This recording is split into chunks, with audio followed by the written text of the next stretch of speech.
So, according to the New American, there's a new migrant caravan, otherwise known as a Soros invasion army contingent, beginning its march north, starting in Honduras once again, and headed towards our border. The American troops that President Trump had already deployed to the border have now been told they're going to stay for at least 8 months in order to deal with the situation until we can actually get the wall building underway and these issues as far as border security worked out.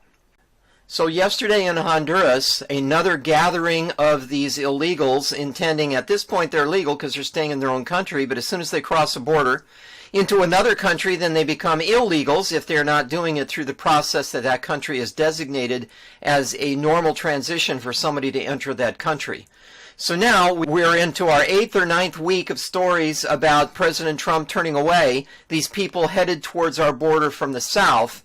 And he is not backing down, won't back down, and even with the partial shutdown of the federal government, that doesn't deter us from doing things to protect ourselves in the border. So as the Democrats refuse to pass a funding bill in order to deal with the security issues on the border, the president is going to continue to make the country safe regardless of what the Democrats want. And regardless of what you hear in the Marxist screaming media, the polling data shows that the Americans are on President Trump's side, and that means securing the border, defending it against these unwanted intruders, and preventing then the Democrats from succeeding in creating a situation in which anyone can come to this country, whether they have diseases, whether they are armed, whether they are terrorists, gang members, they're carrying drugs on their back. It doesn't matter what their intentions are, according to the Democrats, as long as you come in and do 3 or 4 things. Destroy the United States, the Constitution, the First and Second and Fourth Amendments, which are under attack constantly by the Democrats, and vote for the Democrats. So make sure you stream in across the border into California. You don't have to go and get a driver's license. You can drive illegally. You don't have to have insurance, except unless you're an American citizen living in California, residing in California, then you have to have insurance. But if you're an illegal alien, especially a criminal coming in, you can drive without insurance, you can violate the law, and then you can hide behind friendly judges and other leftists that are there to protect you from the evil consequences of actually enforcing the laws of this land. So television footage on Monday showed that several hundred people in the violent city of San Pedro Sula, that's in Honduras, are gathering together, waving their Honduran flags as they begin the journey that's going to take them weeks or even months in order to reach the United States border. But hopefully by then we'll have this border situation straightened out. So as another 700 of these people gather together, Soros, I don't know if he's been handing out the envelopes again, $7,000 up front, $40,000 if you make it across the border. We don't know if those situations are the same or if he's actually upped the ante with what he's giving to these people to induce them to join the march of illegal aliens towards our southern border.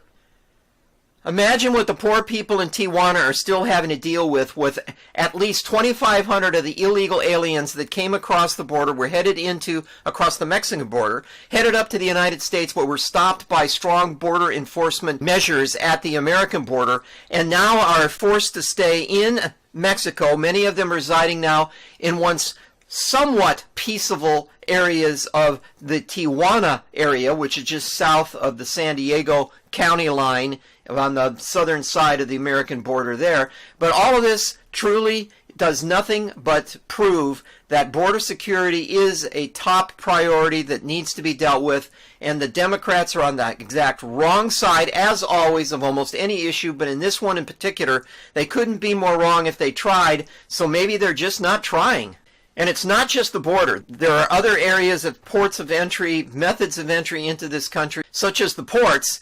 And the administration has upped the level of mobile surveillance and detection. I know they're already using drones and they'll continue to use those in the future, but you can't substitute for a strong border defense by, call it a wall, call it a fence, call it whatever. There needs to be a barrier that stops the oncoming force coming your way. Just ask the Chinese who built the Great Wall of China, which is one of the few landmarks on the earth that you can see from space today. And perhaps the beautiful wall that we'll build on a border between the United States and Mexico will rival the Great Wall of China as proof of what human ingenuity and a few bricks and bags of cement can do. So as President Trump continues to point out, the Democrats are quickly becoming the party of crime.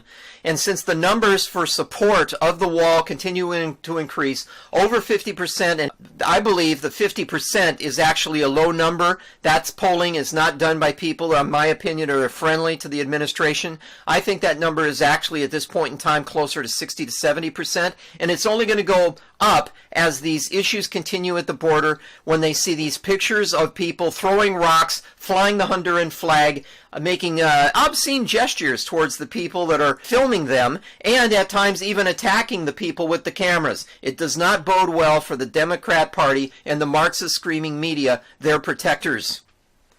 So, as 53% of likely voters think it is better for the United States to tightly control who comes into this country, it's obvious that President Trump is going to fulfill one of the main campaign promises he made during the 2016 presidential election, and that is to build the wall, protect the border, to enact a complete redo of our immigration system and put ourselves on track to continue to make America great again. Thank you for listening.